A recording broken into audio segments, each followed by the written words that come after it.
ya, dimana dia punya capability tadi melakukan automatic scaling. Ketika transaksi makin banyak, CPU makin tinggi, dia akan replicate. Ketika transaksi menurun, ya dia kurangi instance-nya. Kemudian produk terkait lainnya adalah OAuth server. Ya, kita punya Red Hat SSO. Bagaimana kita melakukan autentikasi? Misalnya contoh, untuk mempermudah user melakukan registrasi.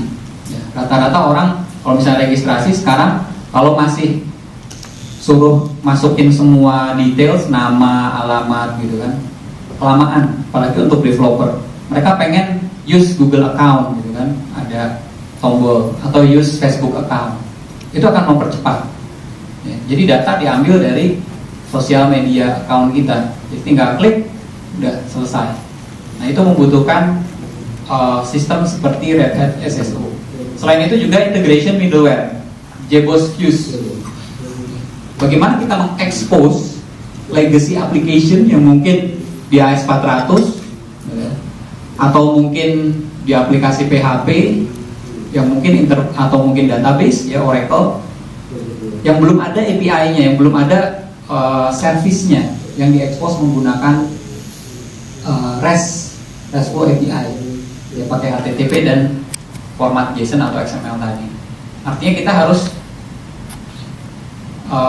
konversi dulu ya, operation kita menjadi format yang standar, yaitu REST ya, atau web service. Nah itu kita bisa menggunakan JBoss Fuse. Ini kalau orang mengenal istilah ESB ya, Enterprise Service Bus. Jadi middleware untuk integrasi, di mana dia bisa melakukan transformasi dari protokol tertentu, misalnya ISO 8583 ke RESTful atau ke web service. Oke.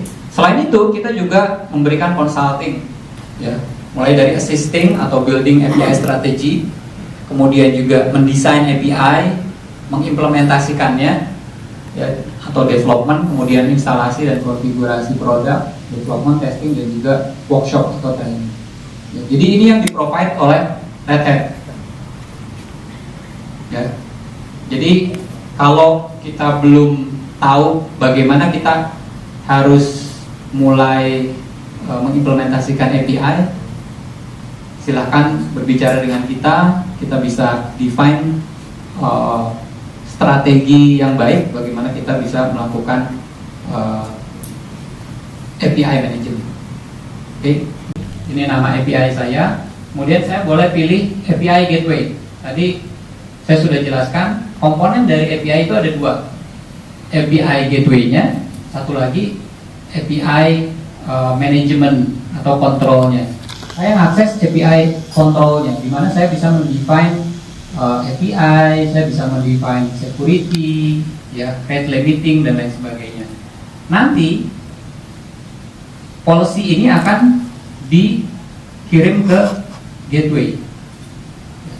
Jadi dua komponen ini nanti ada di provision di public cloud, karena saya ini pakai public cloud, ya. Jadi pakai AWS. Jadi Red Hat bekerja sama dengan AWS ya, untuk memprovide service 3 skills ini. Jadi saya pilih gateway-nya ini API cache. API cache adalah di mana API gateway di provision di AWS, di public cloud.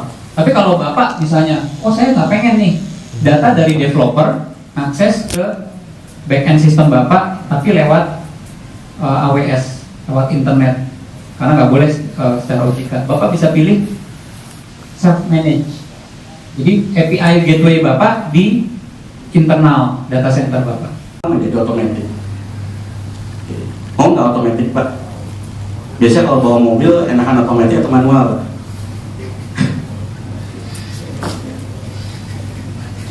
Otomatis kan, harganya juga agak beda dikit kan Pak? Kita beda dikit, otomatis, tapi masih range-nya masih dengan kompetitor masih jauh lah ya. Nah ini build automation-nya bisa source to image build, jadi kita udah bikin image, terus kita mau nambahin isinya layer. Kalau di gambar Photoshop itu layer 1, layer 2. Kita udah punya base-nya, aplikasinya, terus kita bikin mau nambahin. Contohnya nanti ada di demo, yaitu kita bikin peta, kita bikin aplikasi peta, terus kita menambahin layer 2, misalnya lokasi branch masing-masing company, atau enggak pengen lihat lokasi user, atau lokasi customer-nya bapak-bapak semua ibu, pengen tahu lokasinya di mana aja. Terus nanti bisa di mapping lagi ke merchant yang kerjasama dengan perusahaan bapak atau ibu. Nah, terus ini yang kedua adalah integrate dokter, yaitu build automatic. Jadi kita tadi bilang resource code di build, get image, terus di deploy, langsung bisa diakses. Oke, terus ini adalah konsep dari tadi platform as a service dari produk Red Hat. Nah, ini kita punya physical infrastructure, ya. Tadi on-premise karena kan terbentur, jadi kita bikin private platform as a service di tempat data centernya bapak, atau enggak di tempat hosting di Indonesia bisa juga. Selama itu di Indonesia dan di Jakarta, berarti kan kita bisa cut ininya ya, potong.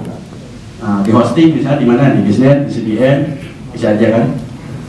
Yang penting ada di Jakarta aja data centernya.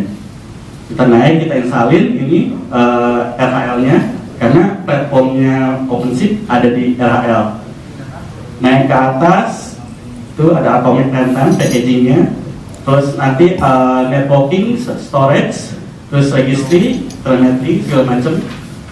Itu bawaan dari si Atomic Enterprise Platform. Baru nanti di atasnya ada lagi OpenShift-nya.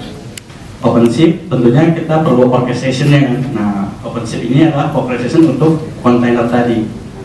Jadi kalau misalnya nanti end user bilang, saya minta aplikasi web-based-nya pakai apa? Pakai Nginx, aplikasinya apa, sebutin. Dia langsung tinggal self-service. Si end user, ambil template-nya udah ada di OpenShift, di deploy aja, di library. Otomatis langsung deploy, di jalan. Simple, nanti ada demonya.